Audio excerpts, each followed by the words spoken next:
Պարոն վարչապետ, երկու հարց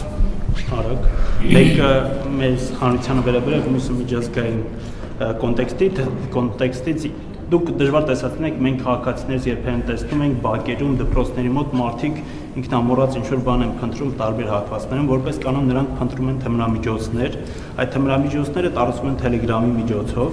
ու տարբեր աղբյուրների, տարածման ֆինանսավորումը բիթքոյնի միջոցով է ու սա շատ դժվար է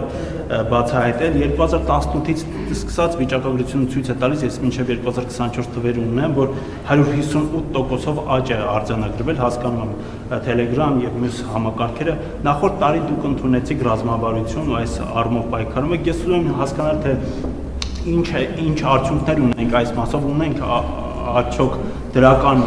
տեղաշարժ, ինչ ունենք Telegram-ի մասով, որտեղ Telegram-ը շատ փակ է ու չի թողնում, որ ինֆորմացիան դուրս գա ու ձեր գնահատականը իրավաբանների գործողությանը։ Ինչ վերաբերում է, տեսեք, դուք ասում եք 158% աճ է տեղի ունեցել, պետք է արձանագրել, ինչի 158% աճ է արձանագրվել։ Արձանագրվել է բացահայտումների 158% աճ, որովհետև եթե բացահայտումների աճ չլիներ, մենք այդ դեպքերի մասին պարզապես չէինք իմանա։ Եվ դա ընդհանուր առմամբ պրոբլեմ է, դուք տեղյակ եք, որ մենք նաև անվտանգության խորհրդի նիստերում ենք այդ թեմաներով անդրադարձել եւ ռազմավարության հետ կապված հայտնի իրադարձությունները գիտեք եւ մենք անդադ խոսում ենք դրա մասին, բայց պետք է այդ էլ արձանագրենք, որ սա գլոբալ երևույթ է, այնպես չէ, որ Հայաստանում մի առանձին վերցրած իրավիճակ է զարգանում, բայց մյուս կողմից դա մեզ չի հանգստացնում կամ մեզ չի թուլացնում, մենք պետք է հետևականորեն դրա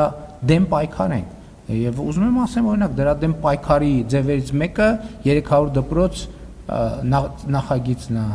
որտեղ կան խաղահրապարակներ, ֆիզկուլտուրայով, սպորտով ավելի շատ զբաղվելու հնարավորություններ, ֆուտբոլի դաշտերի կառուցում եւ այլն եւ այդպես շարունակ, որպեսզի երիտասարդությունը ավելի շատ ստեղծարար զբաղմունքների վրա կենտրոնանալու հնարավորություն ունենա եւ իհարկե իմ ընկալումը նաեւ այն է, ես ուզում եմ ուղղակի ձեզ ասեմ եւ ես դենց հանձնարարական տվել եմ մեր իրավապահ մարմիններին, որ մենք պետք է կենտրոնանանք խոշոր ներկրումների եւ արտադրության վրա, որովհետեւ եթե ես չգիտեմ էլ մի պակետում ինչքան է ելնում, ասենք չգիտեմ 0.00 չգիտեմ քանի գրամ, այսինքն եթե պատկերացնենք մի տոննա բան կա, թմրանյութ կա, ինքը բաժանված է հազարավոր, տասնյակ հազարավոր պակետների, եթե մենք սկսենք վազել այդ մի գրամանոց պակետների հետևից, այդ ուշացպար կլինի մեր իրավապահ համակարգը, մենք պետք է գնանք գտնենք խոշոր ներկրողներին եւ արտադրողներին։ Իրավապահները չեն տալիս հաղորդագրություններ։ Մեկ տոննա կոկայինով ես գիտեմ, որ գործ ուղարկվում է դատարան եւ դե մեկը բանն է, մեկը Հայաստանի փրկիչ Միհրան Պողոսյանն է, որը հետախուզման մեծ է։ Թողելակա իր կոկայինին տիրություն անի, հետո կտեսնենք Հայաստանին ոնց է տիրություն անի։ Հավանիչ տեսանյութը եւ բաժանորդագրվիչ նորությունները բաց չթողնելու համար